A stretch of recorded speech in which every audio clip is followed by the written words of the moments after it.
Hello guys. Alam nyo, minsan ba, napapaisip na lang tuloy ako. Masarap umuwi sa Pilipinas. Ang sarap umuwi sa Pilipinas. Lalo na makasama mo yung pamilya mo na matagal mong hindi nakasama. Makasama mo yung mga anak mo na mayakap mo sila. Pero ang pinakamasakit din sa tuwing aalis ka na naman ulit. Yun ang pinakamasakit na naman. Panibagong adjustment na naman. Ako masabi ko talaga,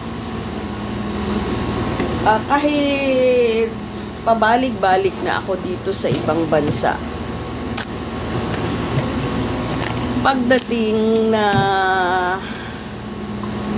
na-excite pa din ako pag umuwi at nalulungkot din ako pag sa tuwing ako ay babalik na hindi ko maintindihan yung pakiramdam ko. Minsan nasasabi ko sa sarili ko, ang OA ko,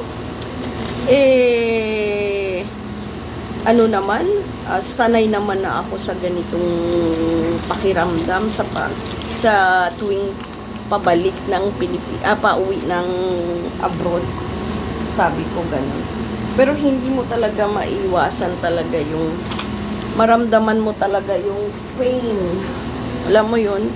Yung sakit na maiiwan mo na naman sila at andyan din yung katanungan sa sarili mo na hanggang kailan ba ganito? Naranasan nyo ba yan mga lodi ko? Alam nyo habang nagbablog ako kasi papasok na ako sa work, kaya eto, ang dami kasing balahibo ng pusa ko, kaya bumili ako nitong eto kasi grabe yung balahibo ni Jo sa abaya ko, as in grabe yung balahibo niya. Nakadikit talaga lahat sa abaya ko. Yung abaya ko ay kulay itim. Wala, dikit lahat. Yung balahibo sa aking abaya. Kaya kailangan ko itong ganyanin.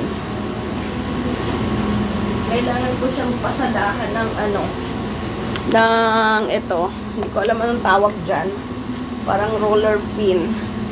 Kasi yung abaya ko, kahit pakpakin ko to, ay nako, hindi talaga nawawala yung